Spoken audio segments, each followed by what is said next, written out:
Hey guys, thanks for joining us for this 138th episode in Season 2 of Good Questions with Cameron Dole. Special guests on this episode include, you know them, the I Mom So Hard hashtag, Kristin and Jen. We'll talk about their new tour, their wine collaboration, and much more. We'll also talk with Dr. Julie Gatza. We'll talk about dealing with seasonal digestive distress. We'll also visit with actress and competitor this year on Dancing with the Stars, Melora Hardin. Had a chance to visit with her a couple of weeks ago. And we'll also visit with our good friend, country singer and songwriter, James Robert Webb. We'll talk about his latest single, Stealing Home. If you would, please take the time to subscribe, comment, leave some feedback, check out the shop, and of course, share with your friends. Now, here's an insecurity we probably weren't aware of. 2/3 of Americans think that they're bad at carving pumpkins. In a new poll, only 1 in 3 people say that they're good at it, 8% said very good, and 24% said somewhat good. Everyone else said bad. Now, around 1 in 4 people never carve pumpkins, so they don't know if they're good at it. And this is interesting. Men tend to think that they're better at it than women, or might just have lower standards. 36% of men and 28% of women said they've got a knack for carving pumpkins. Now, the poll also asked people what they do with all those pumpkin seeds after they've scooped them out. The number one answer was eat them. Throw them away was a close second. We're coming upon the holiday time of the year, and I don't know about you, but for me, I worry as we come close to Thanksgiving. Turkey kills my stomach, among a million other things. We're going to talk with Dr. Julie Gatza. We're going to talk about some digestive distress as we get ready for the holidays. And Dr. Julie, always good to see you, my friend. Thanks. Nice to see your face. Now, Dr. Julie, tell us kind of some of the tidbits of things we really need to be. What are some of those things that really tend to really stress the digestive system, especially as we get close to the holidays? I mean, obviously, sugar certainly does. And the reason being is once you start eating it, your body craves more of it, especially when it's from cane sugar and things like this. So when you start to stress that system, it changes how your digestive system works. Thus, you're not making the enzymes that you need to break down your foods, and your immune system is constantly on a barrage of things that shouldn't be in the bloodstream. And now you've got the immune system attacking things that they don't really have to do. They should be attacking the bacteria and the things and the viruses that we're all encountering. So it really stresses the immune system. It stresses your digestive system. And, people consume that. And I'm not just talking sugar. We're talking carbohydrates as well. Lots of the breads and the cookies and the cakes. And we're off our game. We're tired. We're exhausted. We're all puffed up. We look, lousy, and we're chubbed up. And we're wondering why we don't look good in the pictures of the family. It all adds up, doesn't it? It does add up. Now, aside from sugar, what are some of those other things that people really need to be more mindful of? Are there certain ones that we only encounter this time of the year?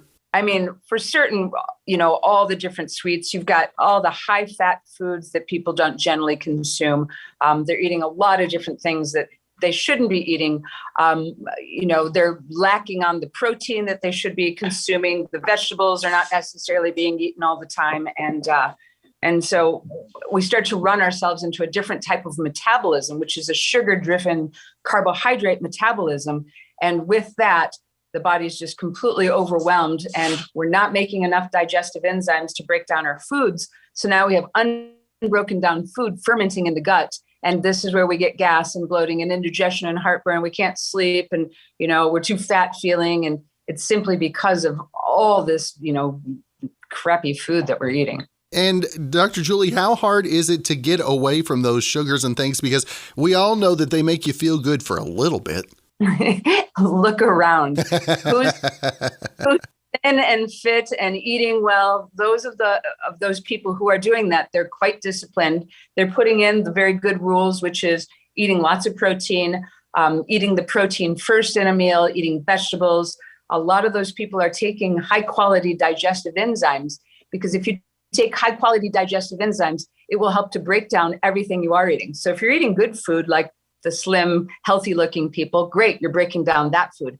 If you're eating, a plate full of unfood or too high fat or too much food, when you take high quality digestive enzymes, I use one called Absorbaid, and I've been using it for years, but it helps to break down everything that's bad on the plate so that you're not just having all these toxins and fatty things that slow you down and put weight on at this time. And I know we've talked a little bit about these before, but I know you've got some protocols to kind of, for folks to really zero in on as to help with that digestive health. And I wanted to give you a chance to kind of talk through some of those. I know you've got 7 of them. I didn't know if we wanted to touch each of those or if you just had a couple that you wanted to delve into. Well, one of the first ones, and this is such a hidden secret that you'll never see a commercial about it. You'll see commercials about getting rid of gas and bloating and, indigestion, and it's all medical and, drug based. But no one's talking about digestive health as far as what can we do to make our digestive system work more efficiently.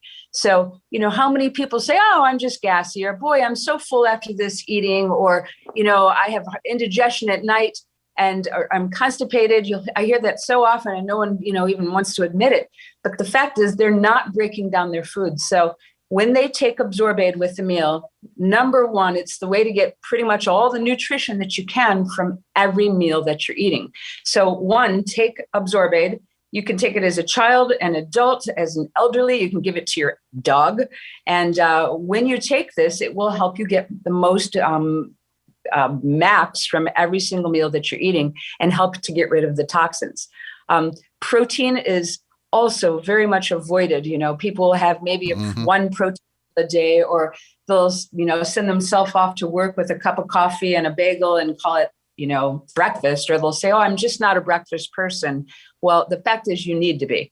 You need to be eating some protein. You need to feed your children protein. You're expecting them to perform in school and get along with others and not space out and be tired. Well, give them eggs, give them bacon, give them sausage, give them good food in the morning, and at least give them a chance. And we are ignoring this constantly. We're eating, lame sandwiches in the afternoon. We're having, pasta dinners with not much protein in the evening, or we're skipping it, or, we're really become a carbohydrate driven society. And eating protein will help you lose weight and give you energy and let you sleep better. You mentioned a couple of those favorite proteins of mine when you talk sausage and bacon, along with eggs. There's good to the fats as well, and it's also a good thing to build on in the early part of your day as well, right? It absolutely is. And, not just your early day, but your early life, because it's like having a bank vault with all sorts of nutrition. And if you've been fed well since you've been a child, you have that vault filled with all sorts of reserves. If we aren't feeding ourselves well, we've been using up these reserves forever. And now we turn 20, 30, 40, and we wonder why we're not doing well. And it's because we haven't had the reserves in the beginning. So, number two would, first of all, eggs. I can't say enough about eating eggs. They're wonderful for the body. They come in all different forms. They're easy to carry. You can have a snack with them. 10 minutes after eating an egg, all your sugar cravings go away. You'll lose weight doing that. And, once you've kind of handled your protein, fish is not eaten enough in this country unless we're living by the, big bodies of water. And we've made an effort to do that. So we need to be able to break down those proteins and, making the enzymes. So every time we're eating well, we're fueling our body to start to be more efficient. And I know that one of the things was eat when you're hungry and not to eat when you feel stressed. And how hard is that to get across to people? Because I know that comfort eating is something we all tend to do as well. It's very hard. And it's, sort of an old habit that everyone will fall into. But, if you're really trying to improve yourself, always start with digestion. I've been a doctor for 30 years. And when we fix somebody's digestion first, we really can handle all the other things that they're trying to improve upon themselves. And so eating, not when you're stressed, fine, eat, but eat things that are easy. How about soups? How about, have a smoothie, have something that just doesn't take much energy to break down, because when you're stressed, you're not pumping out great digestion. What you're doing is you're trying to handle everything else that's going on in your life. And, I'm sorry it's happening. So just be super nice with your digestive system, take enzymes, help your body break those foods down, and just be smart about it that way. And I know another one that I've heard a lot since I was a youngster as well was to chew more. And you've got to chew 22 times. Is 21 not enough? 23, is it overkill? Or 22 just a good even number? That's very funny. I made up that number, and I made it up because I figured, try to remember that it was 22. But the fact is, when you do start to count out how many chews you have per bite, we find that we are swallowing way too soon. It's like catching a piece of steak from your Labrador retriever and swallowing it whole. And if you really think about it, a lot of us are eating way too quickly. We're consuming, faster than we need to. We're not chewing enough. And when you chew, you're basically breaking down that food. When you send it down to the digestive system, it already knows it's coming. You've set off a whole enzyme system. And then what occurs is it says, oh my goodness, thank you so much. That steak was difficult to break down. Thanks for chewing it. We don't have as much work. Now, what that really means is you're getting more nutrients every time that you eat when you're chewing your food better. Something that I was always told because you wouldn't eat as much was why I was told. Maybe that was, I should have looked at my belly line whenever they were telling me that, probably. That's absolutely true as well, because when you're chewing that well, you're slowing yourself down, you're putting nutrition into the body, you send signals quicker that basically say, yes, you're full or soon, as compared to, piling it all in and then going, hey, I overate. Well, if you're slowing it down by chewing that way, you're also going to be doing the same thing. And I know this is something we talked about before, is the use of spices. And there are some spices that folks don't realize that do have a very beneficial effect on you as well. That's right. Turmeric is really great for inflammation in the body. You've got ginger, which helps out with digestion. Mint, the same thing. I'm not a huge fan of hot and spicy things constantly, but even that improves circulation to the digestive system. Things like sauerkraut and fermented food aid in digestion as well, which is why a lot of these ethnicities have these foods as part of their culture, because way back when they also needed to be able to break down the proteins and the steaks. So you put sauerkraut with the sausages and you have an easier time digestion. Pineapple breaks down protein. So that's why you'll see a lot of pineapple / protein meals, because it really is an aid to that. All things that maybe we hadn't thought of before. Now, Dr. Julie, if folks have questions, would like to delve maybe a little deeper into it, where's the best place for folks to find more information to help their digestive tract and get ready for the fall season as we work into it? They can go to a website, which is naturesources.com. They can read about the Absorbaid and all the different forms it comes in. I mean, it's really one of those things that you get the most bang for your buck. You can buy a whole bunch of nutrition and supplementation, which I'm fully supporting. But if you're on a budget or you don't like to take vitamins and swallow too many things at one time, get this Absorbaid, check it out. It's really made as well as it could possibly be made. It's a vegan formula. And the other thing you can do is you can call the 1-800 number and you can ask for some free samples, or they'll give you 20% off your first order if you use the code RADIO. And that number is 1-800-827-7656. All right. Well, Dr. Julie, it is always great to visit with you. I appreciate you helping us as we get ready for the holiday season upcoming, and look forward to talking again real soon, my friend. Thank you. Remember when you were a kid and your trick for cleaning your room fast was just shoving everything under your bed? Well, apparently that carries over into adulthood. The average American admits to using 5 different cleaning shortcuts. The most common one is air freshener. 40% of people say they'll just spray it rather than cleaning the root cause of the smell. 37% will light a candle to mask all the bad odors.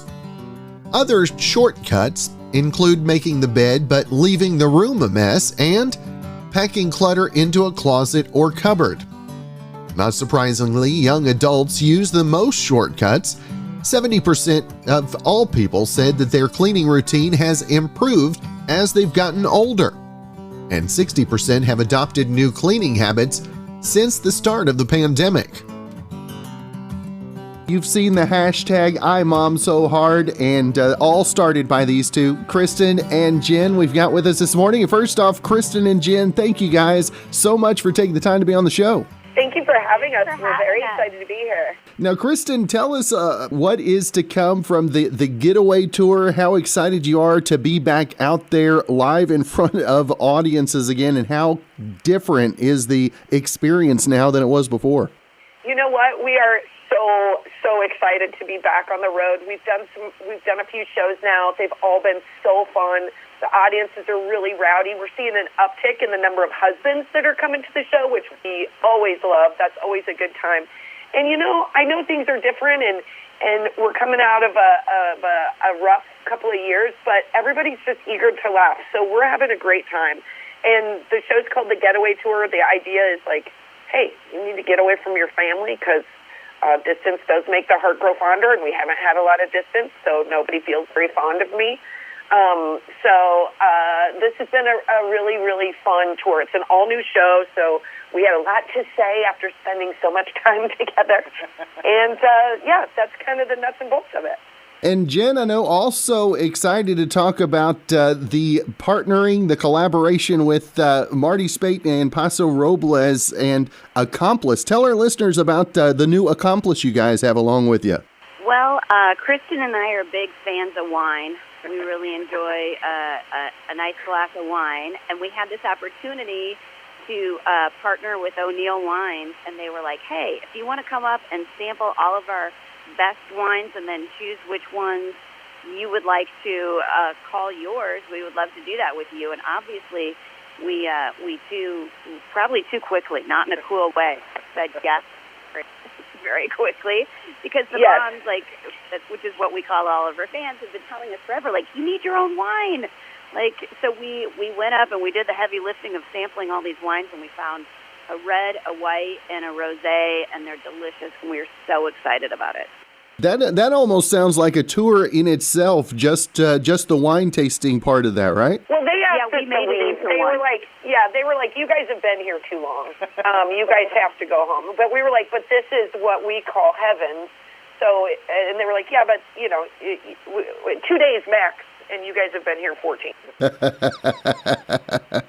Now, Kristin, tell us, what has the inspiration been like seeing the fans face to face again, and how much different is the feel going out on the road now? We were not sure what it was going to be like, but I mean, it's been incredible. The moms are just so happy to be out. They've needed a break. Moms are just cool. They really are. They go with the flow. They were told hey, you're going to have a really hard year and a half, and they just did it and dealt with it. And they obviously need a break now because they're so happy to be out. There's a mom that came up to us in tears, and she's like, I have 6 kids that I've been remote learning with from home. This is the first time I've been out with my friends in 2 years, and it's amazing. They've been great, and we've had such a good time. And Jen, the same for you as well. Yes. I mean, honestly, I will tell you, on the first show where we came out and we got to see 1,000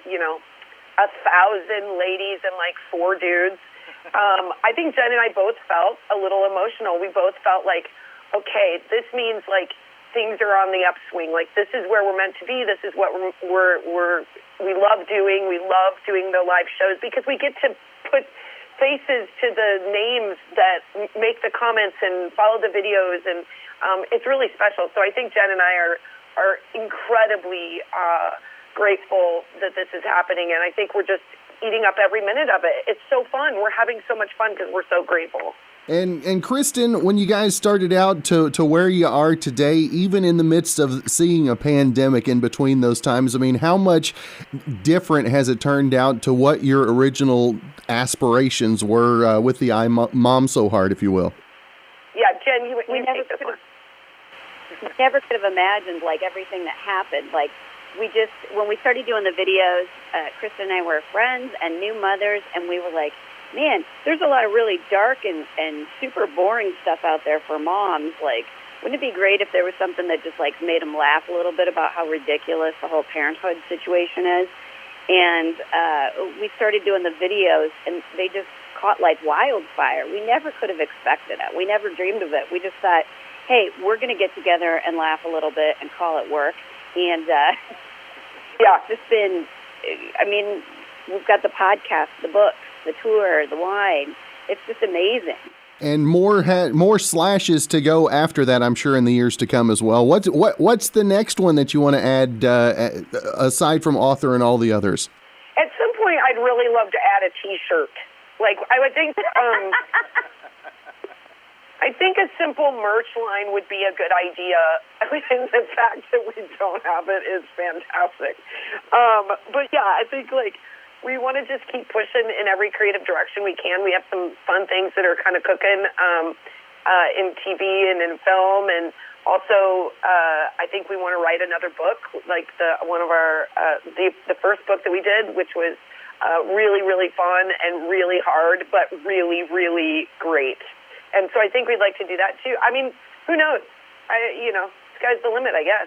That's right. And again, Kristin and Jen, I want to make sure and let folks know where they can find more about the tour, the podcast, the wine, the comedy specials, all of that. Where's the best place to keep up?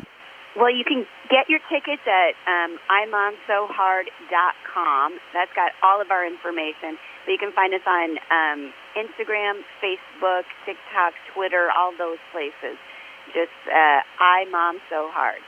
The comedy special is on Amazon right now, so if you have Amazon, you can watch it. That's good stuff. Again, I'm from iMomSoHard, Kristin and Jen. Great to visit with you guys this morning. I guess I'm going to have to get a bottle of wine for my wife now. That sounds great. You should get 3. You guys have a great day. Thank you for having us. Do you remember the dress that went viral in 2015 because some people saw black and blue and others saw gold and white? Well, a different optical illusion dress is going viral now, but this illusion was intentional. TikTok is currently obsessed with a $24 dress made by a company called Fashion Nova because it makes you look thinner than you actually are. It's called the Mind of My Own maxi dress. It's got black, white, and brown vertical stripes all over it, which tend to be thinning in general. But the real illusion has to do with a built-in belt that cinches at your waist. Now, once you cinch it, the sides of the belt blend in with the dress, so you can't really tell it's there. And that makes your waist look smaller, almost like you're in a corset. Now, a woman on TikTok posted a video of herself in the dress last week, and when she pulls the belt tight, it looks like her waist shrinks by 3 inches. Now, it's already sold out on Fashion Nova's website, and women are asking them to make more in stock. Now, the best you can do is sign up and be notified by email as soon as more arrived. Dancing with the Stars is back on ABC's Monday nights, 8 Eastern, 7 local time, streaming the next day also on ABC and Hulu. And one of the members of the new cast of dancers, Melora Hardin, we've got her on the line. First off, Melora, always great to visit with you, my friend. Oh, so nice to talk to you. Now, Melora, what was your first thoughts whenever it was announced and you were picked as one of the contestants on Dancing with the Stars? What was the first thought in your mind? Oh my gosh. I mean, Dancing with the Stars is something that we've been trying to, maneuver and have happen for many years. It's just I've always been, working on something else and haven't been able to make it work. So it was really exciting to me that my schedule opened up in the right time for this 30th anniversary of Dancing with the Stars. And I've been wanting to do it. When I was a little girl, I wanted to be a ballerina. And so, I got to, sort of piqued my little girl fantasy of that. And I thought, oh, maybe that'll be fun. I used to put on shows in my backyard with all my neighborhood kids when I was 8 and 9 and 10. And, and it's like putting on a giant, show every 5 days. So that's what I thought. Like, okay, let's go. It's going to be a lot. I think it's going to be a lot. And boy, was I right. What have the rehearsals, the workouts and all that, what has that been like? Was it above and beyond what you were expecting coming in? I think that, yes, I think it was in not necessarily the ways you might expect. I think I knew it was going to make me sore, and I knew it was going to, be stressful on my body, but I really didn't know how stressful it was going to be emotionally. I think that's the thing. It's just very it's a lot, it's a lot as far as what you have to wrangle and your own inner demons around, like, constantly what that is to be a beginner in front of millions of people every 5 days and try to create some illusion that you know what you're doing. and Melora, what's the most proud moment you've had thus far? Is it finally mastering a certain step? What have you taken the biggest pride out of so far? I think the fact that I've just surrendered to the beauty of being a beginner at 54 years old, like that is, and sort of how wonderful that is. Like that's a wonderful thing, and that it's brave to be a beginner in front of millions of people, and to and to sort of welcome them into the process of that and the challenges of that and the stresses of that, and I think that's the thing I'm most proud of, that I'm willing to be vulnerable in that way with the world, with those millions of people that are watching it. That's a big, to me, it's a big ask. I'm a pretty private person. I prefer to be vulnerable in front of, in the skin of another character. It's a hard thing to, for me as an actor, to say, oh, I don't have lines and I don't have scenes that I can embody somebody else's journey. You want to know about me? I'm like, that's a bigger challenge, because I prefer to pick and choose who gets to know the real Melora. But I've been working on a documentary series for the last 4 years, and I felt like if my subject in my documentary, Thunder Hunter and me, can do that and be as vulnerable and raw and as she is, then she inspired me to be able to be this vulnerable and raw in front of millions of people. So it's all her fault. You got to blame somebody, right, Melora? That's right, exactly.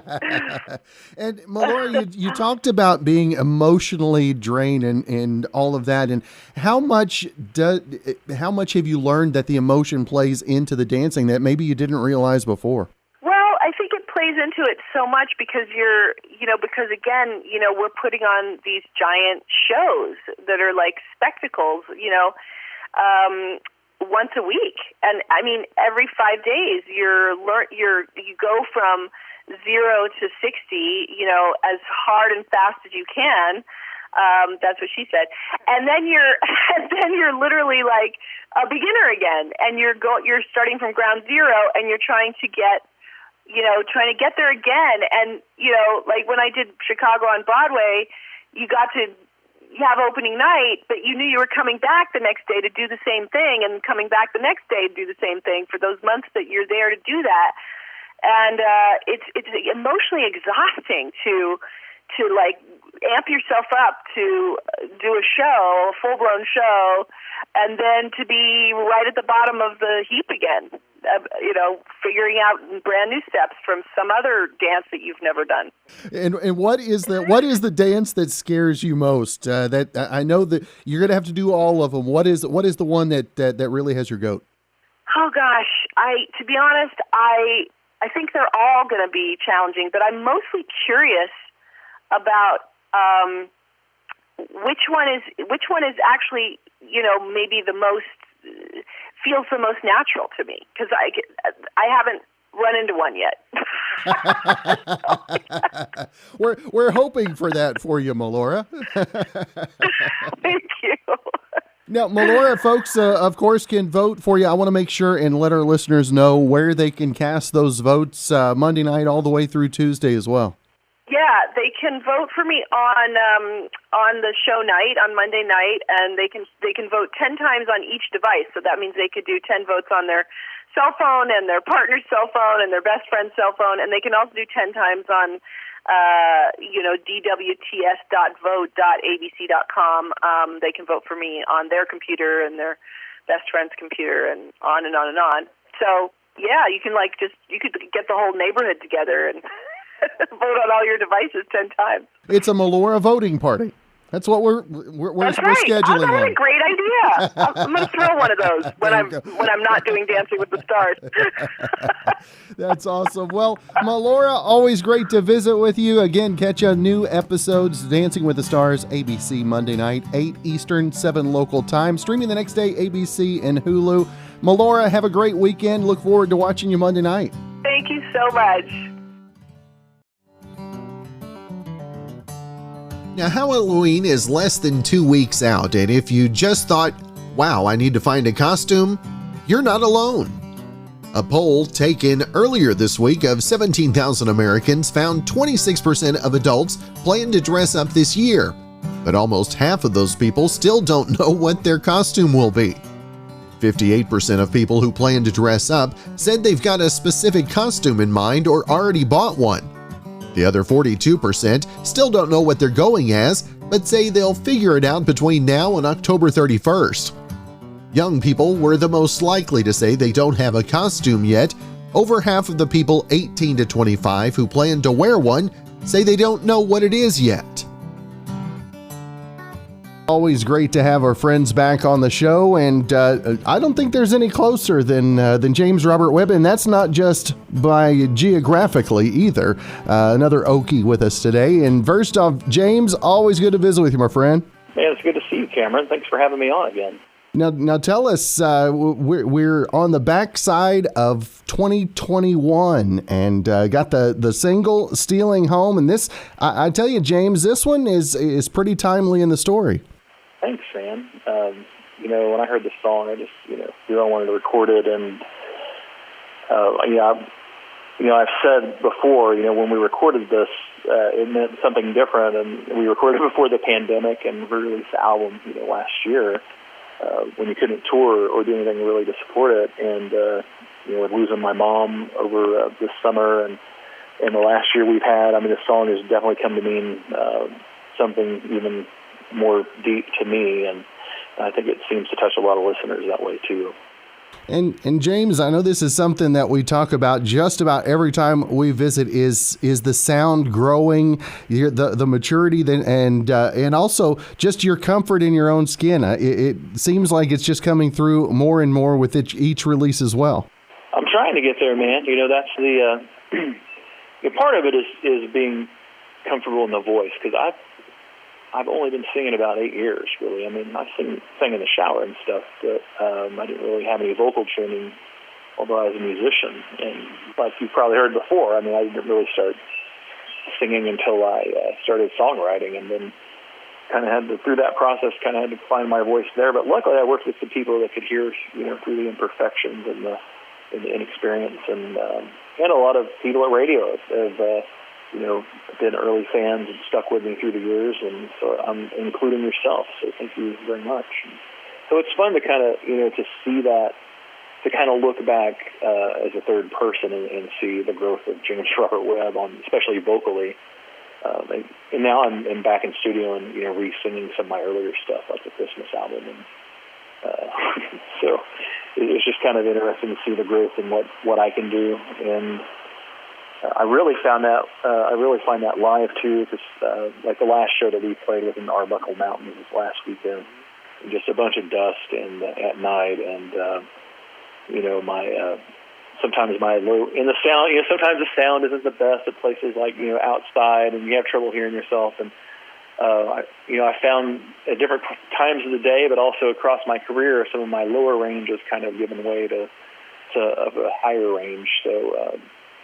Things I've been recording lately, I've been trying to really stretch my upper range on that. So it'll be interesting to see what we come out with next. And James, to have the folks that have been in your corner as well, I know that Buddy has been huge in kind of helping you develop that sound, and I want to give you a chance to talk about some of the others that have really had your back, if you will. Yeah, this album, including Feeling Home, was produced by Buddy Cannon, and I kind of took a back seat out of the production side because I just wanted to let Buddy do his thing. But really, there's a lot of people I've worked with that kind of got me to the point where I could step in and work with Buddy. I think my last album, Honky Tonk Revival, before this one, from 2017, is kind of, I started kind of finding my vocal wheelhouse about halfway through that album.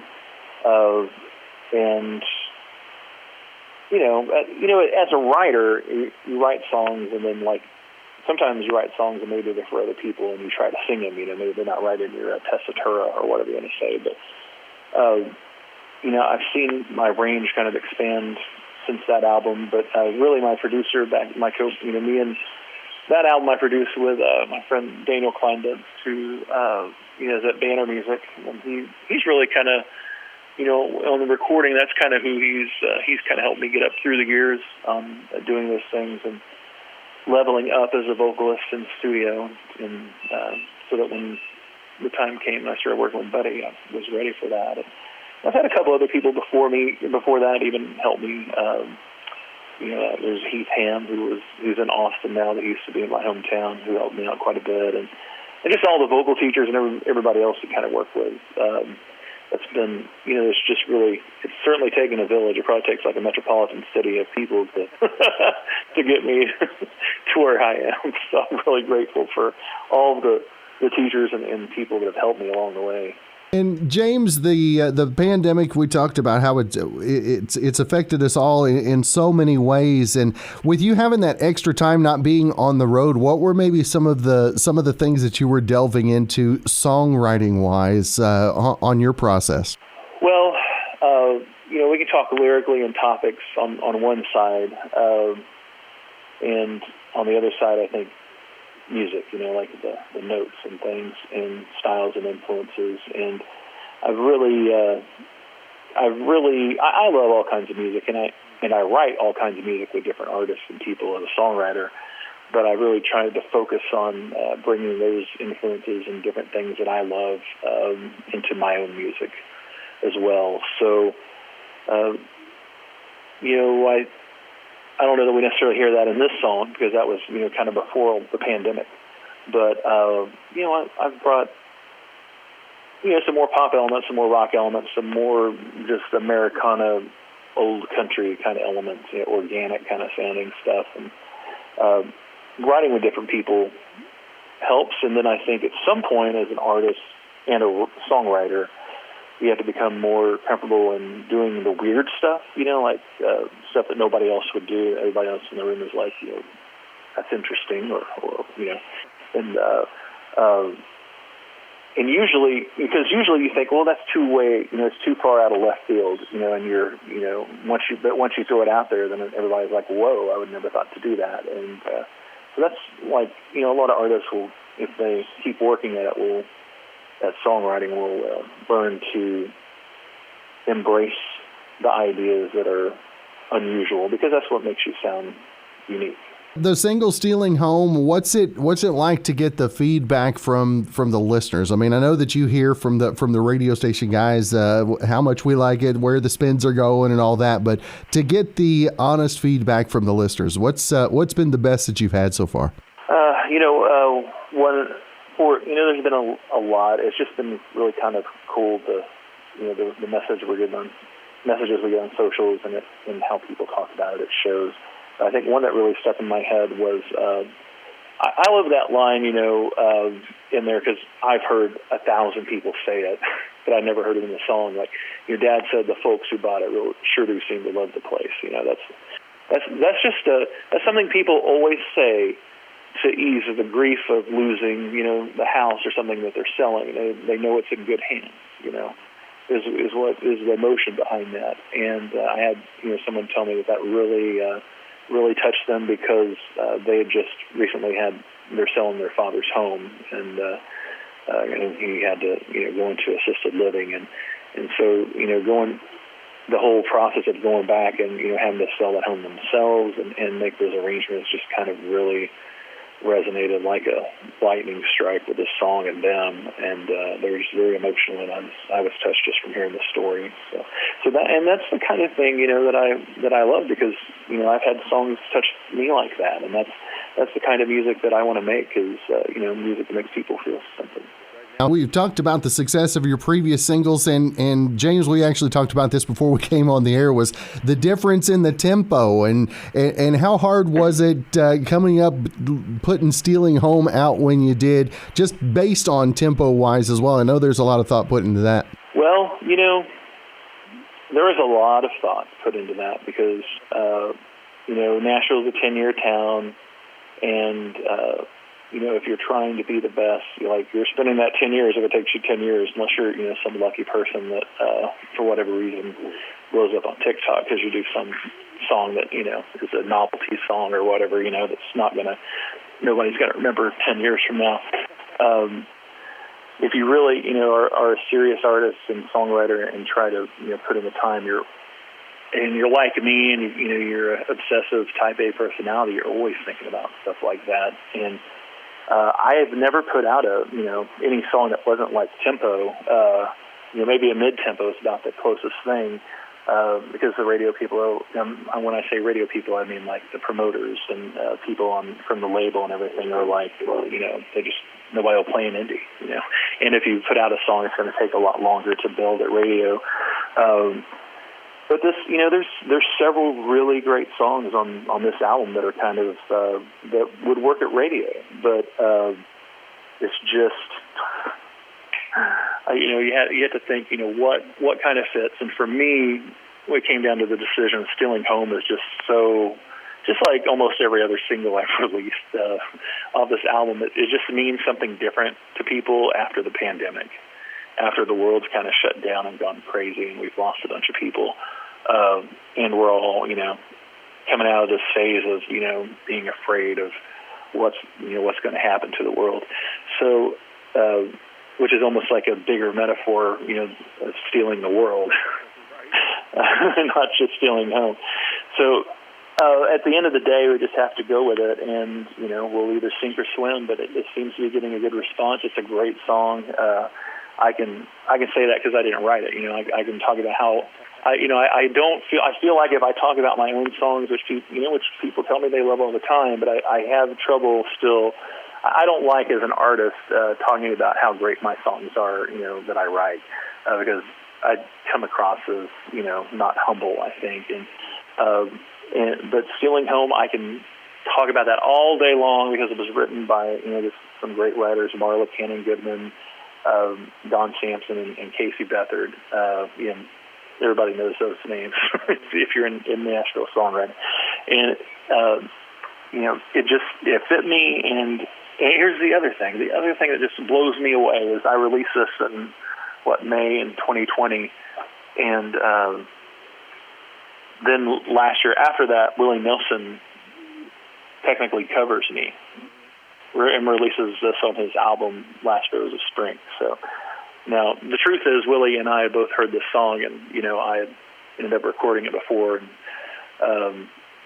so I don't think Willie heard my version and decided to cut it. But that is really cool that Willie released it. And the other thing is that if you look at his album and mine, it's the same track number. So I don't know, maybe Willie did. I don't know. I like to think maybe Willie did listen to my album. He liked your placement. He might, exactly. So I'm waiting for Willie to come out with a cover of Fusty Whiskey, so that would be pretty awesome. There you go. Now you are now verified on TikTok, so he may have heard about it on TikTok. Who knows? That's right. He might have been scrolling through his TikTok feed with some medicinal and or recreational. I don't know. That's funny. Who's this goofy guy? Now, James, TikTok, that's a whole other animal. Yeah, that's what I was going to ask you. Where do you find the process for the TikTok? That's one that I've seen a lot of folks have difficulty with. Well, my process on TikTok is you'd have to edit if I was going to say what I think about TikTok. But, I'm not going to let TikTok change who I am. And I see so many artists just, kind of chase after trends on TikTok. And I'll do a trend every once in a while, but there's a lot of great artists that I see that just, they use TikTok to try to, I don't know, do comedy stuff or whatever. You know what I mean? It's and that's great if that's what you want to do and that comes naturally to you. That's great. But for me, I just don't feel like that. If TikTok had been around when I was in high school, I would have totally done that kind of stuff. I would have done the comedy things all the time, and maybe I should do it. But I don't know. Maybe I could revive that part of James as the dad joke guy. Maybe that's what I should do. Yeah. See, it sounds kind of bitter, but at the same time, it's like people are always telling me, "Oh, you've got to, you got to get your numbers up. You've got to blah blah blah. You got to do this." And dude, it's about the music, number one, to me. And if the music's not there, then I don't care about anything else. Now that said, I mean, I'm not above writing a song just for TikTok, because I think there's TikTok is very interesting in that it's the perfect summation of it's 15 seconds of fame, but also it's a perfect summation of our short attention span now. A song that's 5 seconds long, and just things I'm at the drive-in, or something just random, what do you think about, so that song, you would have never known it, that song, hell no to the no, no, no, no, hell to the no. I mean, that blew up on TikTok. It's an old song, right? But probably didn't know when they wrote it. But the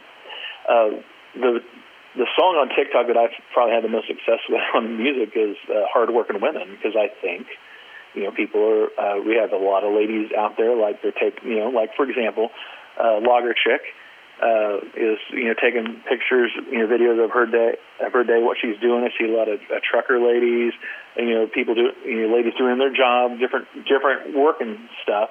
And I think they just searched for a hard working woman song, and they found it, and they liked it. So, and I wrote that song probably 6 years ago, which is kind of crazy, right? And so yeah, part of me still is. I'm not opposed to TikTok, but as far as the regular James Robert Webb, this album type of thing, I don't know. I haven't really. I have mixed feelings on TikTok. That was an extremely heavy sigh that you took after that one. That was an extremely long answer. But I'm trying to be completely truthful on that. It's I don't watch TikTok a lot because social media to me is so toxic, really. I mean, I think the best example is Twitter. I mean, I think Twitter is half the reason our country is so divided right now. And the trend right now on Facebook, any radio station, and forgive me if you guys do this, but almost every radio station that I follow, all I see on the feed is almost clickbait thing, one of these 4 country artists has to go, or because they're somebody's decided that they need engagement on their social profile, and so I mean, and that's fine if that works for you, but it seems like I'm seeing the same thing coming from everybody, where it's almost like the radio stations and just like the artists, we're trying to be social media stars, and that's a good thing. Is if TikTok or Instagram is perfect for you, and people just naturally flow to that, then that's great for you.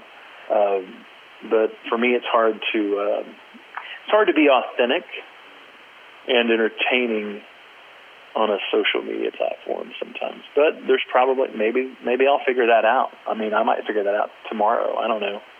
Might see a completely different James Robert Webb on all the socials. We'll keep our eyes out for that. Now, James, if folks want to find more about upcoming music, upcoming appearances, social media, and all that, where's the best place for everybody to keep up with all that? You can go to jamesrobertwebb.com. You can search Swiss Cows, DuckDuckGo, or whatever Google alternative you want to use for James Robert Webb, and I'm the first 40 first 40 results.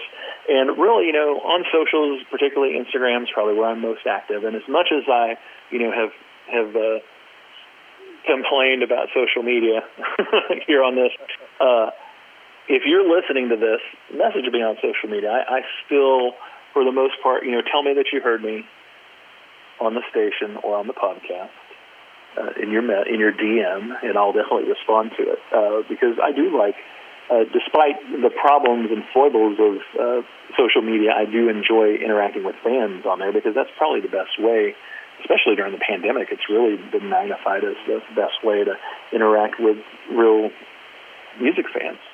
That is right. Well, James, it is always great to visit with you, my friend. I wish you nothing but continued success. And if we don't catch up with you before the holidays, happy Thanksgiving and Merry Christmas to you, my friend. Thank you. I hope you have great holidays, and I hope everybody that's listening out there has wonderful holidays. And just remember to take a little time and be yourself and enjoy this world we're living in.